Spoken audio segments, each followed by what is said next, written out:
কার ভরসায় আসরে মন, কিসের করো আশা, এত সুন্দর বাড়ি তোমার ভেঙ্গে যাবে বাসা। ও তোর গোনা দিন ফুরায়ে যাবে, তোর গোনা দিন ফুরায়ে যাবে, জৈবনে লাগবে ভাটি। ওই যে দেখো ডাকিতেছে তোমার কবরের মাটি। ঠিক ভাই? একটু হাত উঠাই বলুন ঠিক। দুই হাত টান টান করে বলুন ঠিক। এই কথা যদি স্মরণ হয় প্রত্যেক দিন কবরের মাটি ডাকে, আজকের মাহফিল থেকে একটা শিক্ষা আমাদের নেওয়া দরকার। আমরা তাহাজ্জুদের নামাজ আদায় করব, রাজি আছেন কিনা? ইনশাল্লাহ। আল্লাহ যেন তৌফিক দান করুন, সকলে বলুন আমিন। সম্মানিত আমার ভাইরা, এজন্য আমি আপনাদের সঙ্গে অল্পক্ষণ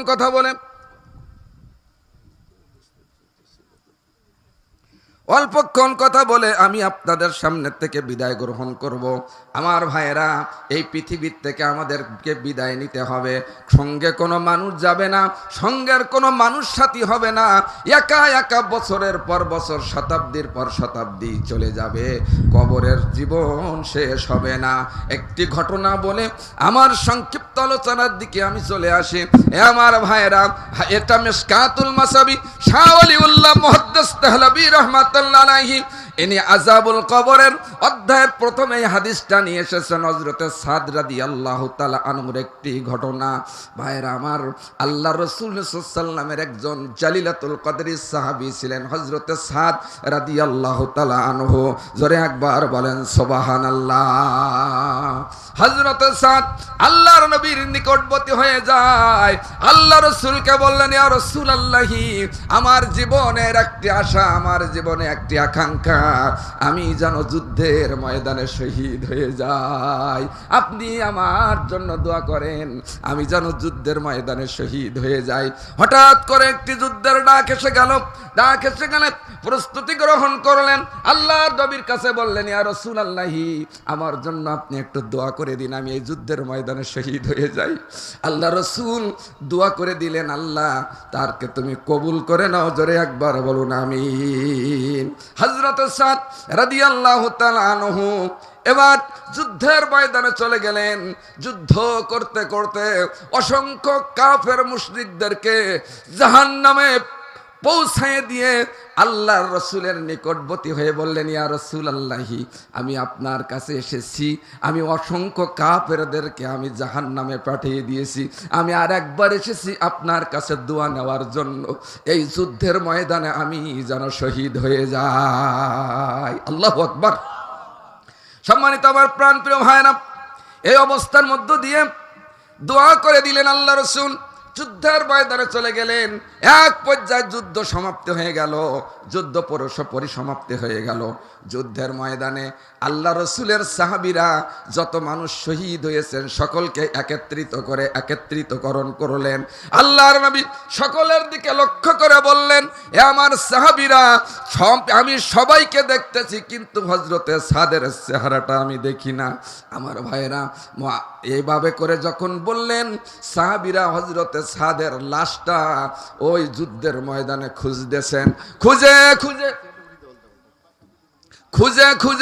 যখন কোন অবস্থায় পাওয়া গেল না, আল্লাহর নবীর কাছে এসে বললেন, ইয়া রাসূলুল্লাহি, ইয়া হাবিবাল্লাহ, আমরা আপনার কাছে এসেছি, অনেক খোঁজাখুঁজি করেছি, কিন্তু হযরতে সাদের লাশ আমরা খুঁজে পাই নাই। আল্লাহ রাসূল বড় পেরেশান হয়ে গেলেন।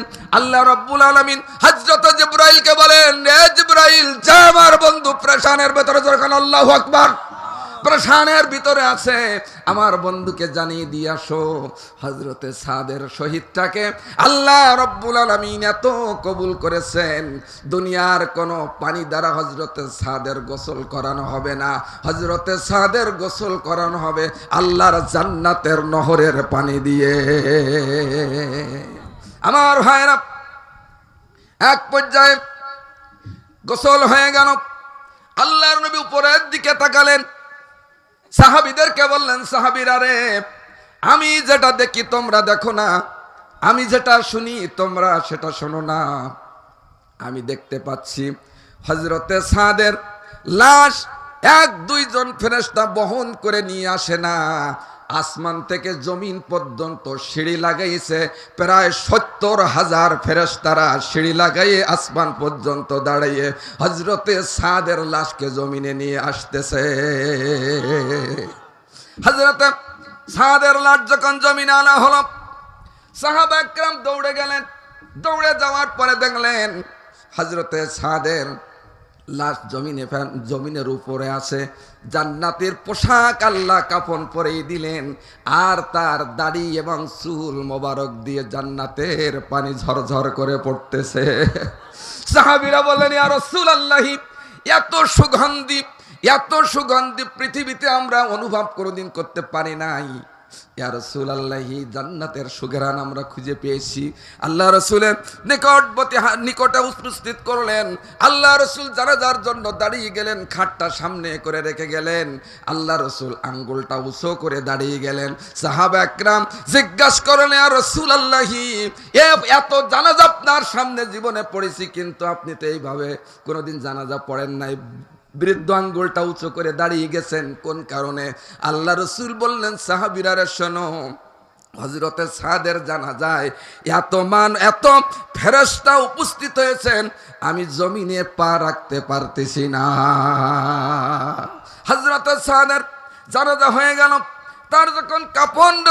তার যখন কবরস্থ করা হলো, কবরের ভিতরে যখন রাখা হলো, কবর সম্পূর্ণ যখন পরিসমাপ্তি করা হলো, ওই সময়ে আল্লাহ রসুলের চেহারাটা বড় মলিন হয়ে গেলেন।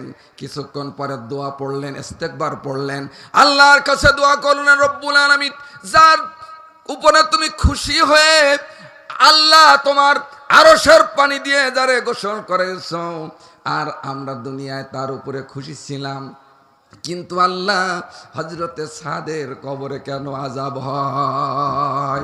আল্লাহর নবী দেখতে পেয়ে, আমার ভাইয়েরা, এই অবস্থার মধ্য দিয়ে হযরতে সাদ রাদিয়াল্লাহু তাআলা আনহুকে কবরস্থ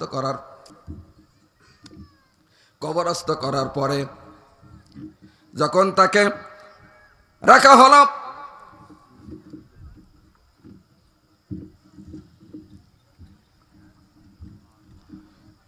হযরতে সাদ রাদিয়াল্লাহু তাআলা আনহু আল্লাহ রাসূল সাল্লাল্লাহু আলাইহি ওয়াসাল্লাম দোয়া করলেন। দোয়া করার পরে একটু মিসকে হাসি দিলেন। সাহাবা একরাম জিজ্ঞাসা করলেন, ইয়া রাসূলুল্লাহ, আগে আপনার চেহারাটা মলিন দেখলাম, মুহূর্তের ভিতরে আপনার চেহারার ভিতরে হাসি দেখলাম, কারণ কি? আল্লাহর নবী বললেন, সাহাবীদেরকে লক্ষ্য করে বললেন, সাহাবীরা, যখন হযরতে সাদকে কবরস্থ করা হলো, তখন আমি দেখতে পেলাম ডান দিক থেকে মাটির দৌড়ে আসতেছে, আর বাম দিক থেকে মাটি দৌড়ে আসতেছে। এই অবস্থা দেখে আমি বড় পেরেশান হয়ে গেলাম। ওই মুহূর্তে আল্লাহর কাছে দোয়া করলাম, রব্বুল আলামিন, হযরতে সাদের কবরের আযাব আল্লাহ তুমি মাফ করে দিয়ে দাও। হাত তুলতে দেরি হলো না, আল্লাহ রব্বুল আলামিন হযরতে সাদের কবরটা আল্লাহ জান্নাতের টুকরা বানিয়ে দিয়েছে। এর থেকে আমি শিক্ষা গ্রহণ করলাম, আমার দেশের কিছু কাঠমৌলবি আছে, জানাজার নামাজ আদায় করে, কবরস্থ করার পরে তারা দোয়া করে না। আছে না? নাই? আছে না? এরকম কিছু পাট মৌলবি আছে, এলেম নাই, কালাম নাই, ফতোয়া দেওয়ার তালে থাকে। আল্লাহ রসুল এই দোয়াটা করেন। আমি আপনার মেশকাত শরীফ থেকে সরাসরি হাদিসের অনুবাদ শোনালাম। আমার ভাইয়েরা, এজন্য মৃত্যু ব্যক্তির কবরস্থ করার পরে দাঁড়িয়ে দাঁড়িয়ে দোয়া করবেন, ইস্তেগফার করবেন। ওই দোয়াটা আল্লাহ রব্বুল আলামিন কবুল করে নিয়ে তার কবরে আযাব আল্লাহ লাঘব করে দিবে।